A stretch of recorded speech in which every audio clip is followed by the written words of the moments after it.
본문 말씀을 통해서 선택과 집중이란 제목으로 하나님의 말씀을 증거하겠습니다. 무엇인가를 선택한다는 것, 그것도 하나의 능력입니다.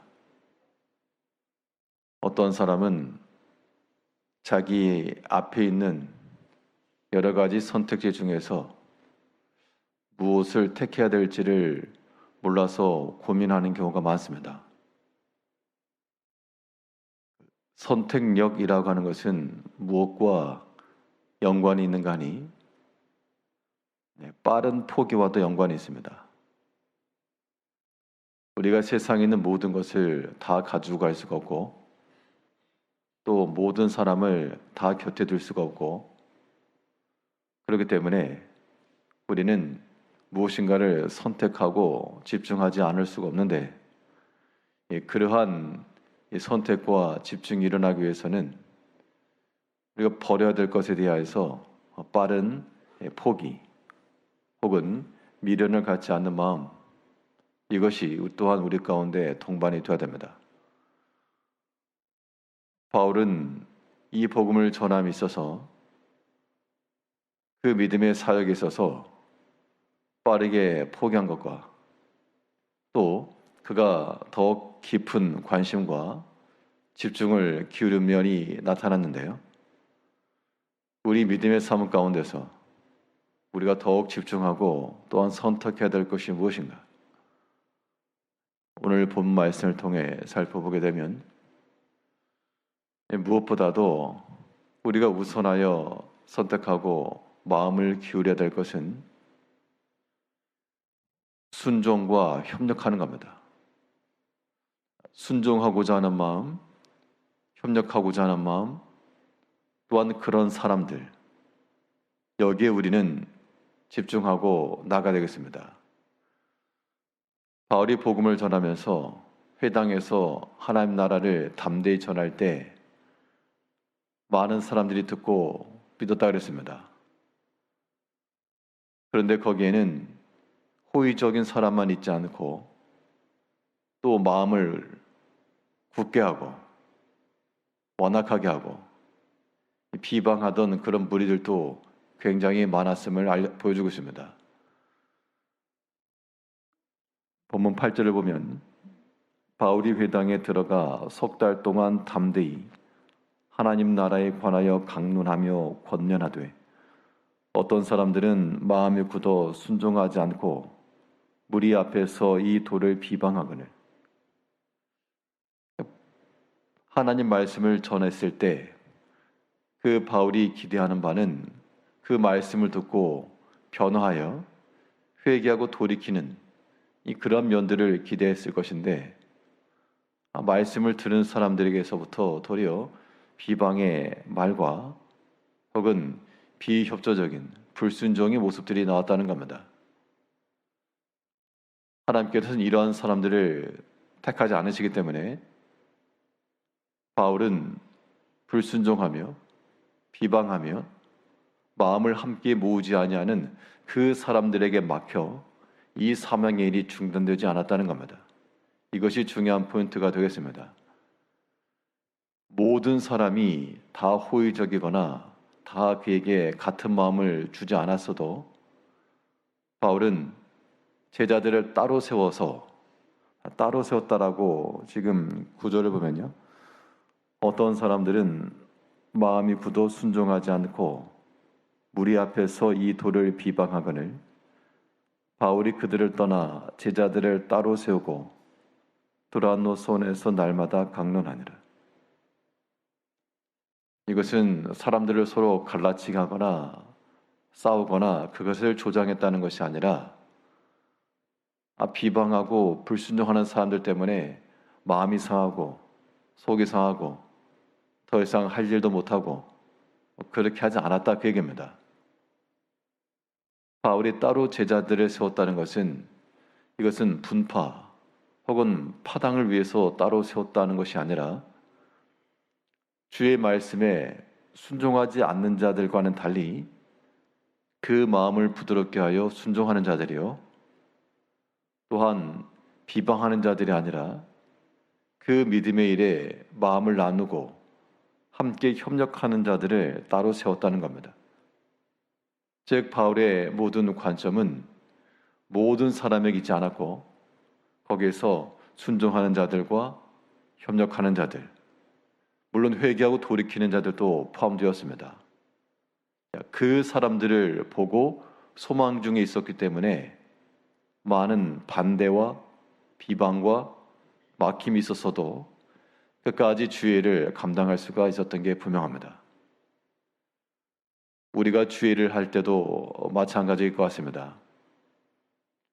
모든 것이 다 내 뜻대로만 되지 않을 것이고 또 모든 사람이 나와 같은 마음으로 호의적으로 대하지도 않을 것이지만, 그렇다고 해서 그런 일 불순종하고 마음이 완악하고 이러한 것들 때문에 주께서 우리에게 맡기신 일들이 중단되거나 포기되어서는 절대 안 될 일이요, 비록 그 수가 절반에 해당하더라도 혹은 그 절반에 미치지 못하더라도 주를 경외하며 순종하며 좋은 마음을 가지고 협력하고자 하는 그 사람들의 마음을 보고 바울은 세당에서 전하지 못했지만 또 다른 장소를 선택해서 거기서도 증거하는 모습을 보였습니다.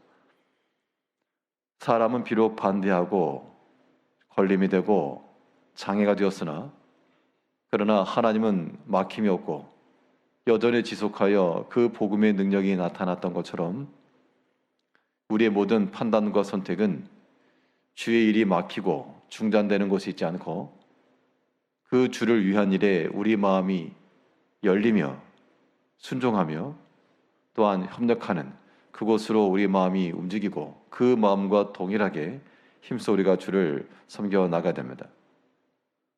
비방하는 자들을 보고 하는 게 아니고 주의 뜻을 따르는 제자들과 함께하는 겁니다. 제자들은 자기 마음을 상하지 않기 때문에 뒤로 밀려나고 비방자들은 내 마음을 먼저 상하기 때문에 그들에 먼저 집중하기 쉽지만 순서가 바뀌어야 되겠습니다. 우리가 비난받으면 어떠하며 수욕을 받으면 또 어떠한가?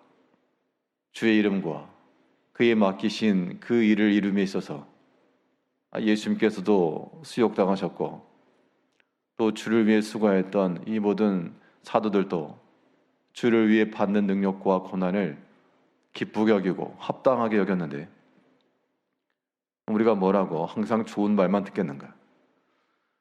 우리가 잘못된 행함을 통하여 비난받을 때는 돌이켜야 될 것이고요, 또 믿는 마음과 바른 마음과 사명감을 가지고 나아갈 때 여러 가지 반대나 막힘이 있는 것은 지극히 정상적인 것인 줄 알고 그런 경우는 피하는 겁니다.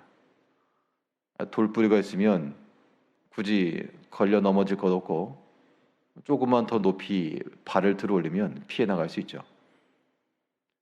이제 우리 삶 가운데서도 포기해야 될 것은 빠르게 버리고 불순종하는 거, 협조하지 않는 거, 굳은 마음, 완악한 마음, 이것은 뛰어넘고 오직 우리 자신이 하나 앞에 순종하는 마음이요 선한 마음이 되어야 될 뿐만 아니라 또한 그런 마음을 가지고 주의 일에 협력하고자 하는 자들과 한 마음을 가지고 주의 일을 끝까지 이루어 가야 되겠습니다. 또 바울이 선택하고 집중하였던 것이 무엇인가? 또한 우리들에게도 필요한 것은 매일의 말씀이었습니다. 이 또한 이 복음 사역과 우리 개인 신앙 생활에 있어서 굉장히 중요한 바, 바울이 회당에 들어가서 석 달 동안 담대히 전했다. 회당에 들어갔다라고 하는 것은 안식일 규례를 지켰다는 것인데요, 그 텀을 보게 되면 일주일 간격입니다. 토요일 안식일이라고 하는 것이 한 달 하면 4차례가 돌아올 것인데, 그런데 거기에서 비방과 반대를 받으니까 주의 일이 막히지 않고 도리어 그 회당 옆에 또 다른 장소를 선택을 하고 거기서는 날마다 강론했다라고 말했습니다. 9절 보면 어떤 사람들은 마음이 굳어 순종하지 않고 무리 앞에서 이 도를 비방하거늘 바울이 그들을 떠나 제자들을 따로 세우고 두란노 손에서 날마다 강론하니라. 2해 동안이나 이같이 하니 아시아에 사는 나는 유대인이나 헬라인이나 다 주의 말씀을 듣더라. 그러니까 회당에서 그들을 반대하던 유대인들 혹은 유력한 자들, 그 사람들의 방해와 혹은 굳은 마음이 바울과 그 일행들에게 마음을 상하게 했을지 모르나, 그러나 그 결과 덕에 이 두란노 소원이라고 하는 그 소원에서 날마다 말씀을 증거할 기회를 얻었습니다. 만일 바울이 그 회당에서의 반대가 없었다 그러면 사람들이 다음에 또 오시오, 아마 일주일 간격으로 전했을 겁니다. 그런데 이제 날마다 매일같이 말씀을 전하고 그것을 2회 동안 하니까 그 아시아 지역에 있던 많은 사람들이 주의 말씀을 다 들었다라고 이야기를 하고 있습니다. 우리가 하나님 앞에서 일을 행하고자 할 때 말씀을 접하는 그 기간을 짧게 하는 것이 능력입니다. 일주일 단위로 주의 말씀을 접하는 사람과 또 하루를 단위로 매일같이 주의 말씀을 접하는 사람과, 그러니까 주의 일을 이뤄가는 그 방식은 바로 후자에 있습니다. 우리 개개인이 날마다 주의 말씀을 읽고 듣고 묵상할 것이요, 또한 날마다 그 말씀 안에서 성령이 그 말씀 안에 역사하심으로 우리 또한 그 말씀에 편승하여 주의 일을 이루어가야 됩니다. 무엇을 선택하고 무엇에 집중할 것인가? 우리는 주의 말씀 듣는 것과 그 좋은 편을 항상 택하시고 그 말씀을 듣고 깨달음을 따라 주의 일을 신속히 이루어가야 될 줄 압니다. 우리 삶 가운데 빠른 포기와 함께 주의 말씀과 또한 주 앞에 순종과 협력하는 마음을 가지고 주의 일을 이루어가는 모든 성도님들이 되시기를 바라겠습니다. 기도하겠습니다.